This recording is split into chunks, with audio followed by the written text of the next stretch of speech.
Assalamualaikum warahmatullahi wabarakatuh. Karib semua.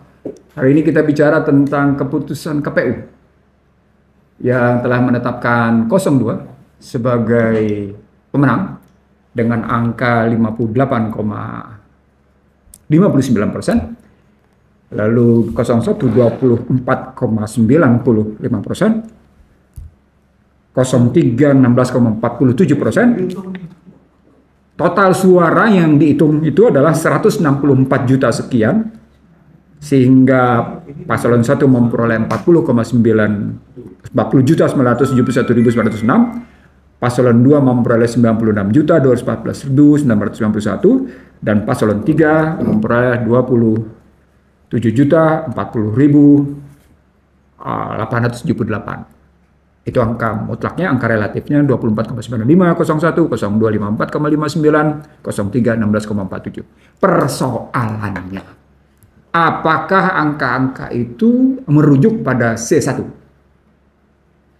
Lalu kalau dia tidak merujuk pada C1, bagaimana mekanismenya sehingga C1 dianggap masuk lalu kemudian ditabulasi sebagai sebuah hitungan nasional dengan kata-kata Sirekap?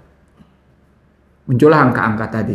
Nah, Karib, ini sebelah kanan saya bernama Ted Gilbert. Ruangan ini acap kali kita pakai bersama-sama untuk berdiskusi berbagai hal, terutama berkaitan dengan apa yang kami dalam tesis internasionalnya good governance.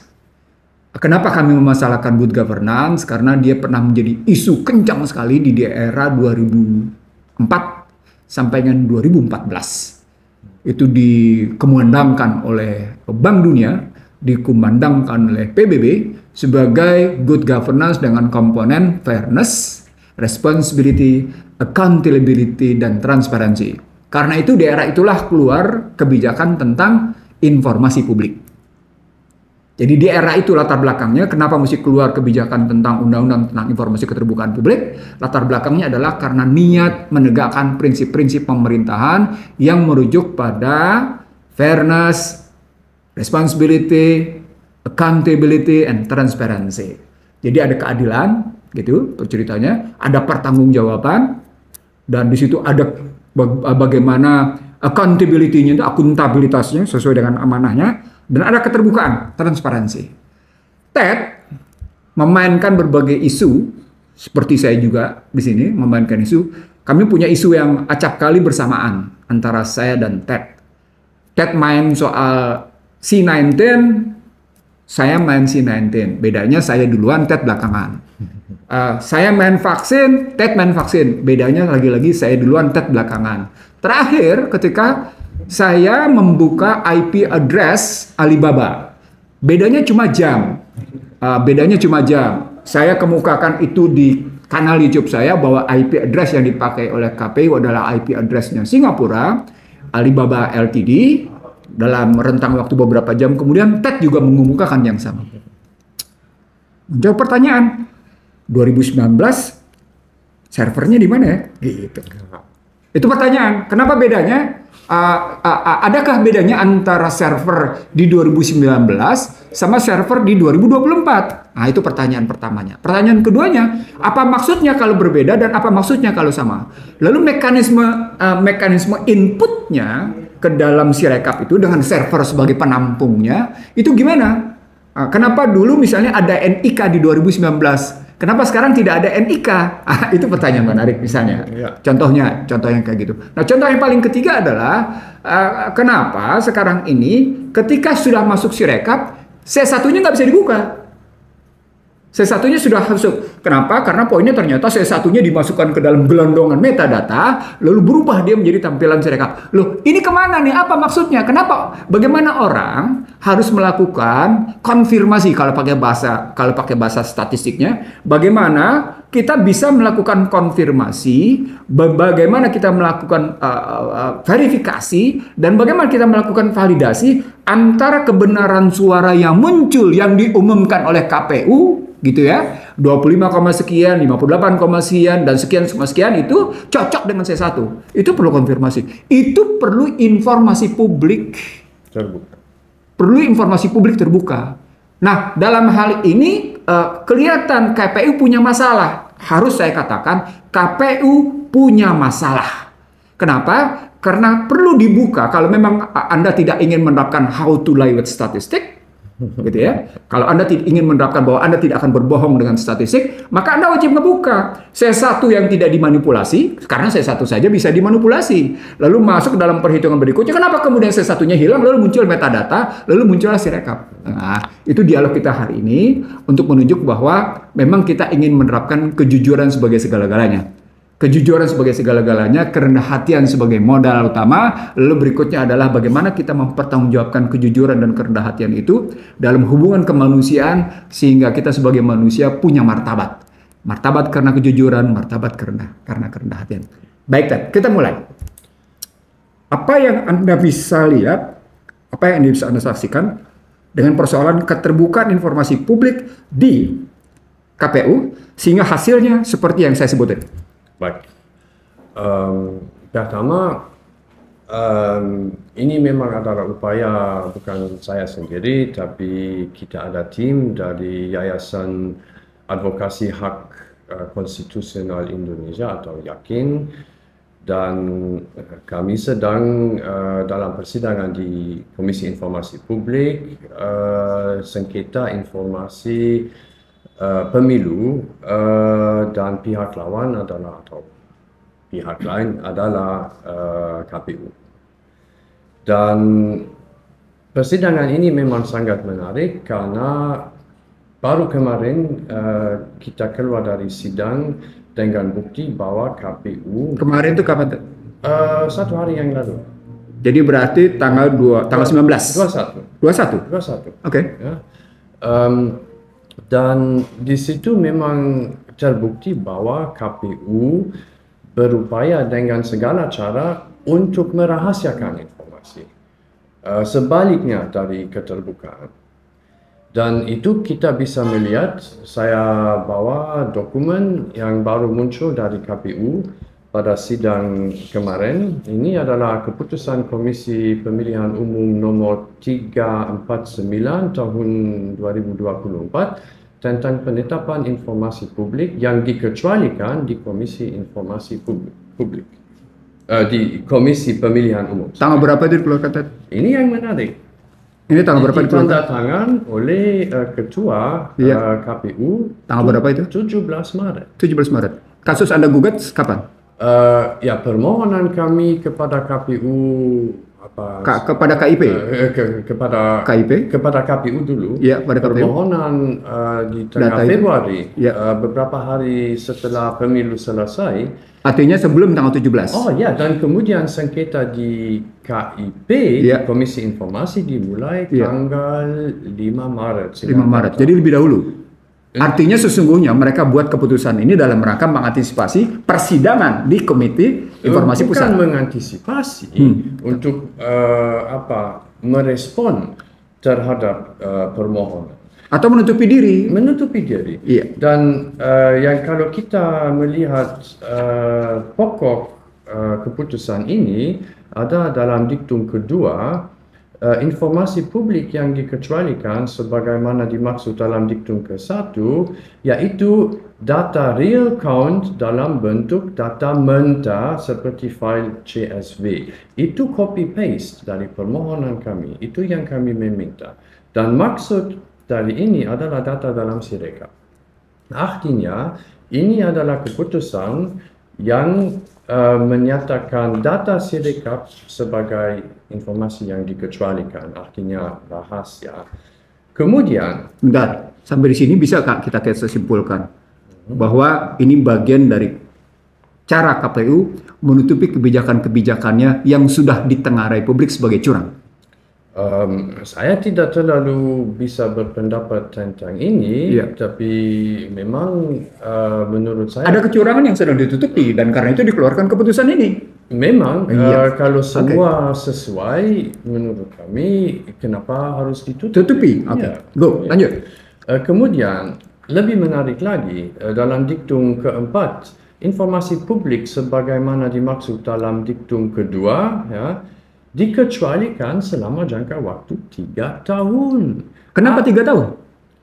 Itu dipertanyakan oleh majelis dalam persidangan kepada KPU. Ya. Mereka tidak bisa menjawab. Beberapa kali majelis bertanya dan meminta penjelasan kenapa tidak tahu seperti apa pertimbangan untuk untuk jangka waktu itu. Mereka gak mau menjawab. Mereka cuma menjawab bahwa itu akibat dari pertimbangan internal kami, mereka, ya, dan bahwa itu memang hak mereka untuk menetapkan apa saja mereka inginkan. Berarti mereka mengeluarkan kebijakan pertahanan ganda atas ketertutupan mereka. Pertahanan ganda atas apa yang tidak mereka rahasiakan. Iya. Oke, lanjut. Ya, tapi cerita ini jauh lebih kompleks. Seperti yang kita tahu, ada dua jalur data dari TPS. Kalau ada sebuah TPS, ada jalur data Sirekap dan ada jalur data rekapitulasi manual berjenjang atau bertahap. Yeah. Kita mulai dari jalur data Sirekap. Form C1 ada tiga form. Itu difoto oleh seorang di TPS dan diupload kepada KPU dalam Sirekap. Artinya dari setiap TPS ada 3 gambar. Kemudian sistem Sirekap membaca data itu secara elektronik dengan OCR dan OMR dan mengkonversi gambar menjadi angka digital. Yang kita sebelum tanggal 5 Maret masih bisa melihat dalam tabel di info pemilu 2024.kpu.go.id ada tabel di bawah foto C1 dengan angka-angka Prabowo, Anies dan juga untuk Pileg. Dan itu yang dihilangkan tanggal 5 Maret. Anehnya pada hari sidang pertama kami, kira-kira jam 4 sore, tabel dengan angka dihilangkan. Cuman ada nama-nama. Bukan, cuman ada foto. Dari formulir. Tapi angka-angka dihilangkan. Angkanya hilangkan. Sebelumnya ada. Ya. Anda ingat angka-angka itu berapa? Itu untuk setiap TPS. Iya, Anda ingat saat itu minimal sudah sampai di saat. Dan waktu itu kita sudah sampai mungkin 60-70% dari TPS. Makanya saya tanya, Anda ingat nggak kira-kira? Lupa ya. 60 sampai 70% angka yang sudah masuk. Angka sudah ada. Banyak sekali. 600.000 lebih TPS sudah ada di dalamnya. Ya, tapi kemudian data itu dihilangkan. Tapi di back end Sirekap masih ada dan masih bisa scraping dengan cara IT, masih scraping data langsung dari database.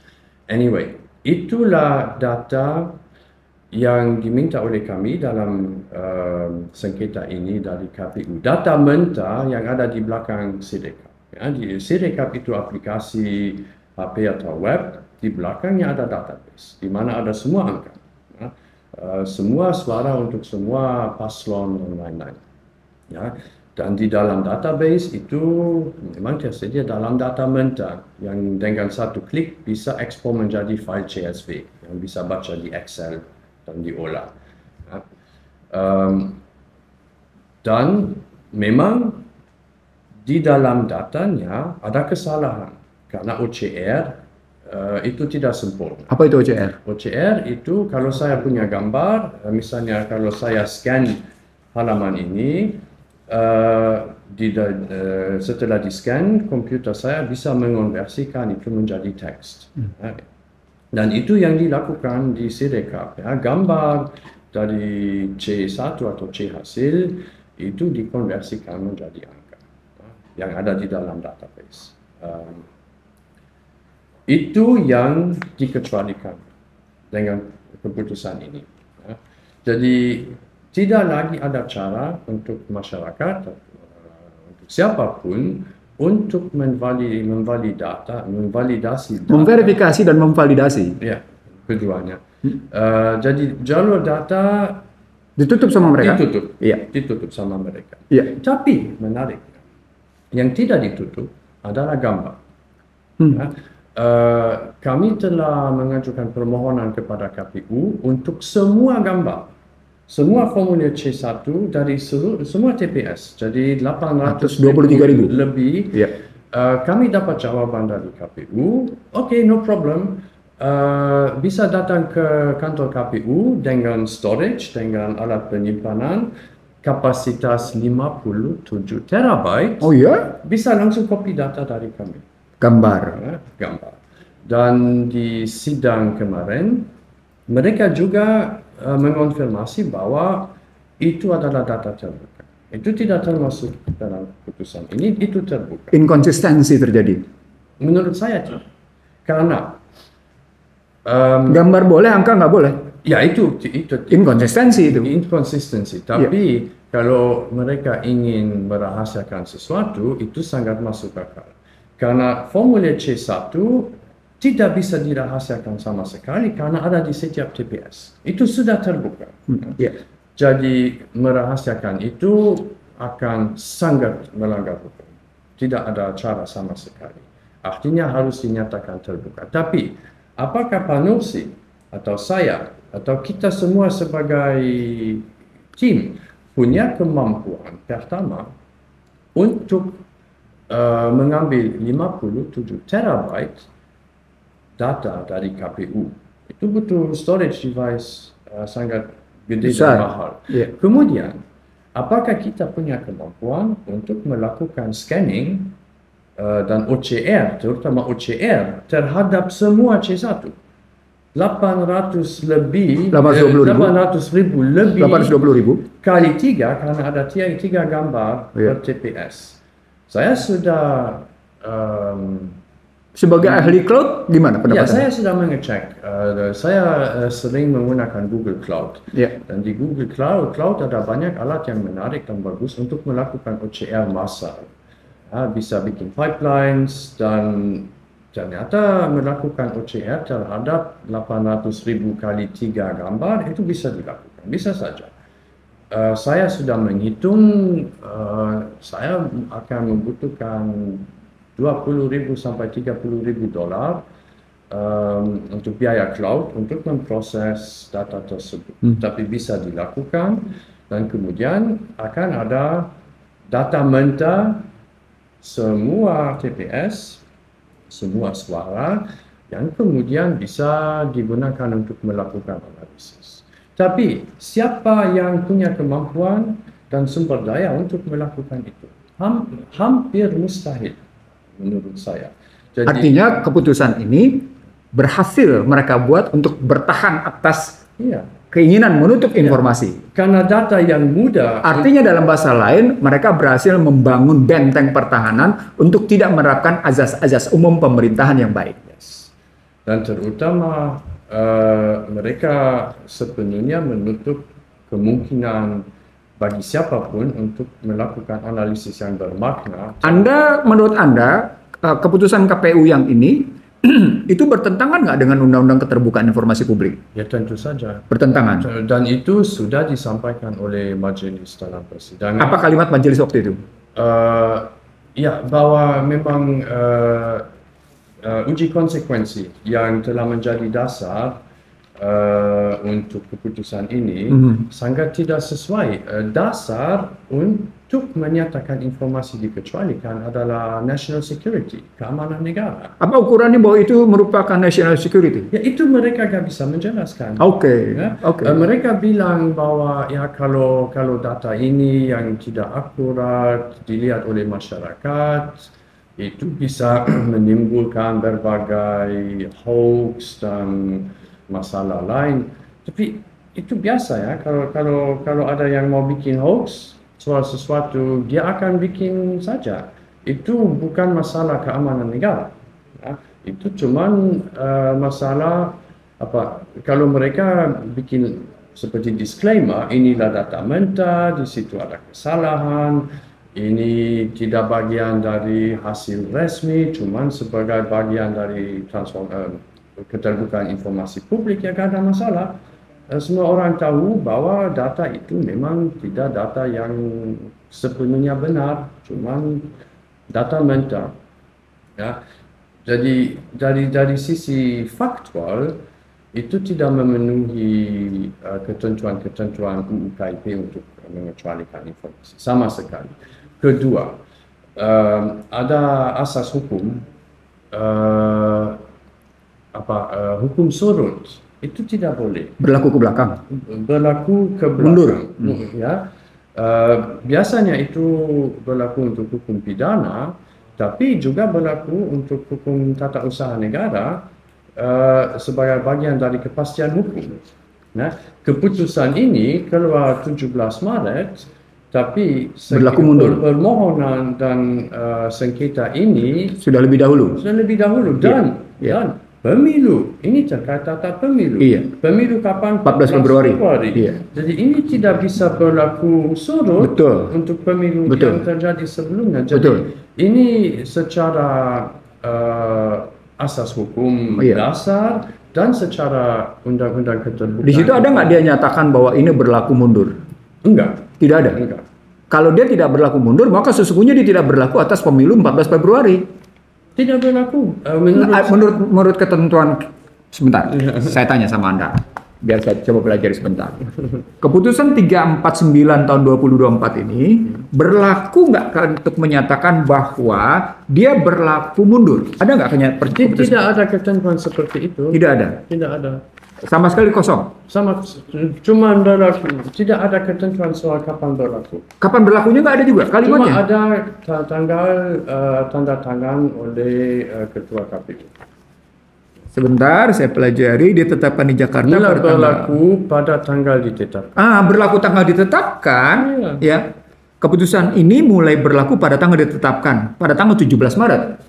Nah, jadi artinya keputusan 349 tahun 2024 ini tidak berlaku pada pemilihan umum 14 Februari 2024. Dengan begitu tidak ada alasan bagi mereka, ini kesalahan mereka nih. Ini salah lagi nih. Mereka gak paham hukum. Bukan.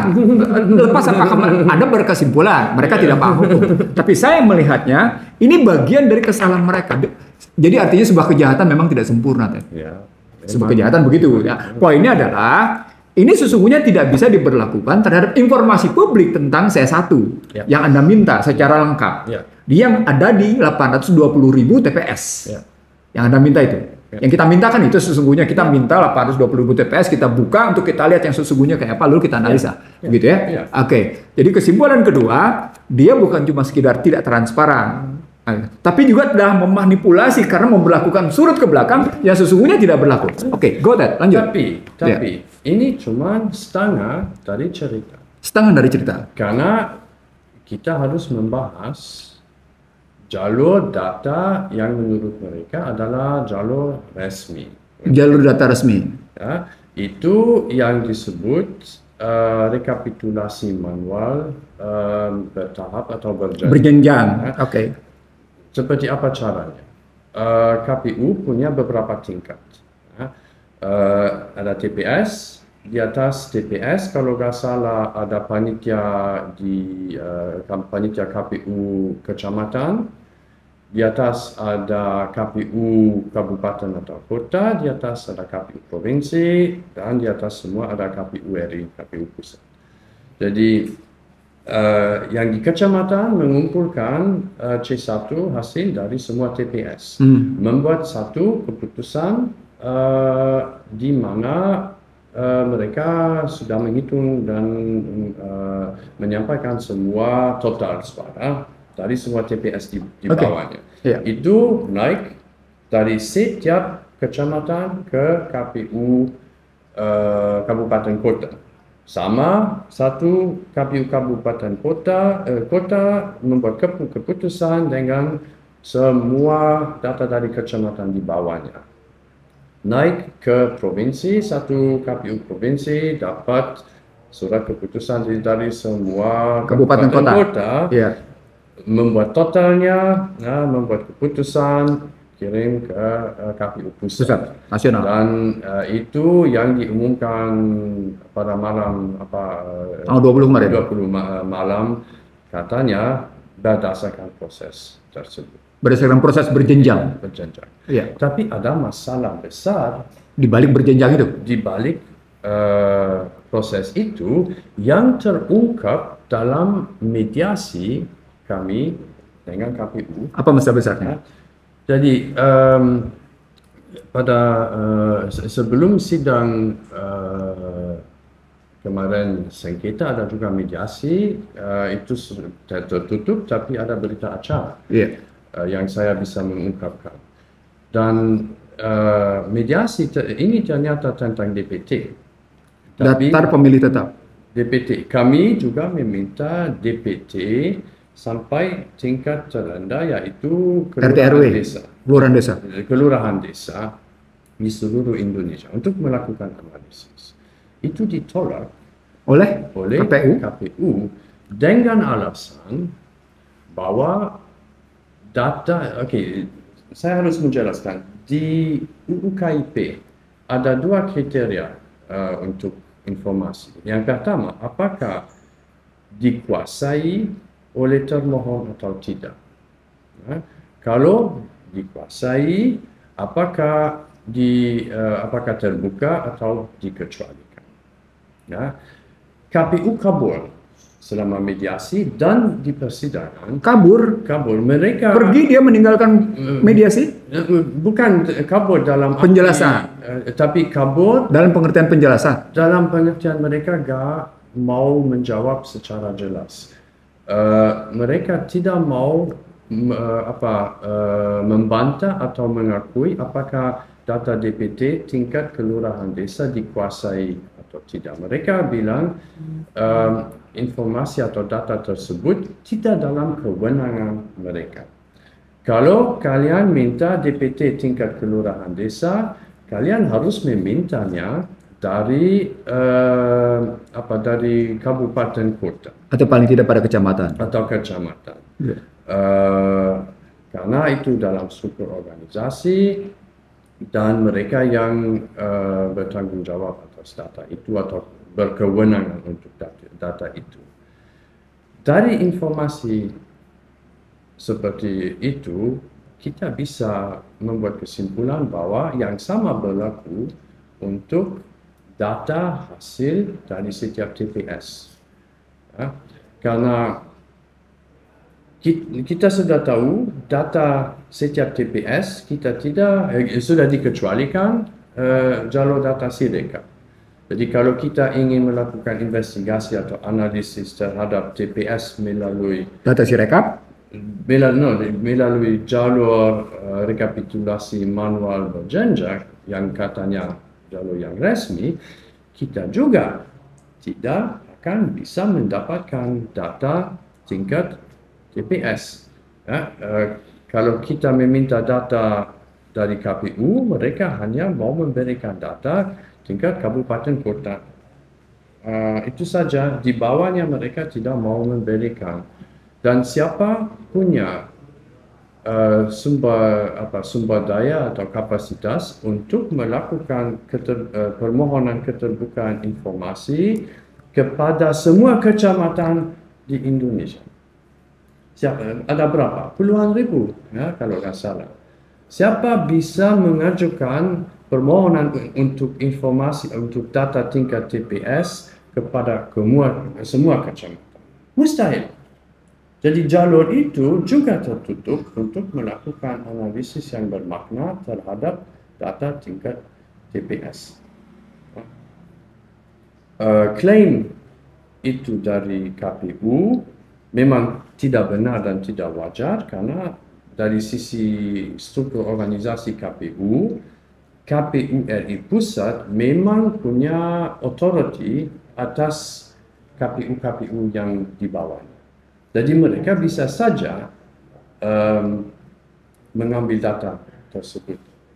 Tapi untuk mempersulitkan, menurut saya itu sengaja untuk mempersulitkan analisis atau evaluasi terhadap data tingkat TPS. Justice obstacle. Jadi dua-duanya jalur ditutup. Untuk data perincian TPS ditutup. Iya. Memang ada cara, tapi cara 20 sampai 30 ribu dolar biaya Google Cloud dan lain-lain jalur Sirekap, atau saya mungkin butuh puluhan atau ratusan orang untuk mengambil data TPS di Per semua kecamatan. kecamatan. Iya. Tapi secara dunia nyata, siapa akan melakukan itu? Siapa akan bisa? Dengan begitu, Nggak bisa. dengan begitu dua jalur tertutup sudah. Dua-duanya tuh. Dengan begitu tidak lagi ada yang namanya keinginan untuk beretikat baik dalam melaksanakan pemerintahan. Biasanya saya tidak mau sampai mengatakan hal seperti itu, tapi yang saya sedang melihat dari sisi KPU, saya tidak bisa melihat itikat baik sama sekali dengan proses persidangan ini yang semakin gila dan semakin aneh. Gila, aneh, apa lagi? Sudah cukup. Baik, dengan begitu, ketika dua jalur data berjenjang tertutup, Sirekap tertutup, begitu kan? Tidak bisa kita dapat posisinya. Maka pertanyaannya, apakah keputusan angka-angka pada 20 Maret tentang siapa pemenang Pilpres itu punya apa yang disebut, kita bicaranya akademik, kita tidak bicara politik. Iya, iya. Apakah memang menjadi kokoh dengan konfirmasi, verifikasi, dan validasi?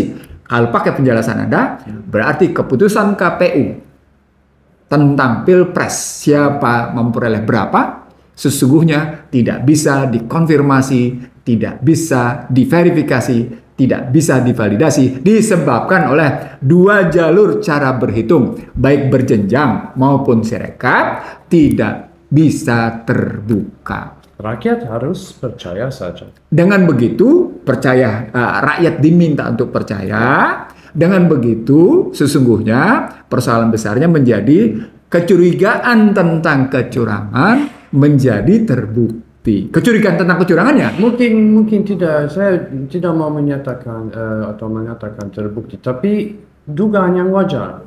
iyalah, dugaan yang wajar. Dugaan ada kecurangan itu adalah dugaan yang wajar. Apalagi Anda bilang ini gila, ini aneh, dan ini tidak punya etikat baik gitu. Ya. Oke.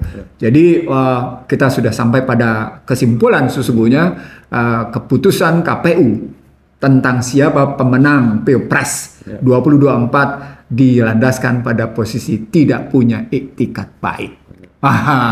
Mungkin sebaiknya di masa depan Iya. mereka merahasiakan semua angka, semua persentase, Iya. semua data, dan mereka cuma mengeluarkan deklarasi siapa Pemenangnya, iya. Iya, iya. Saya kira bagusnya begitu.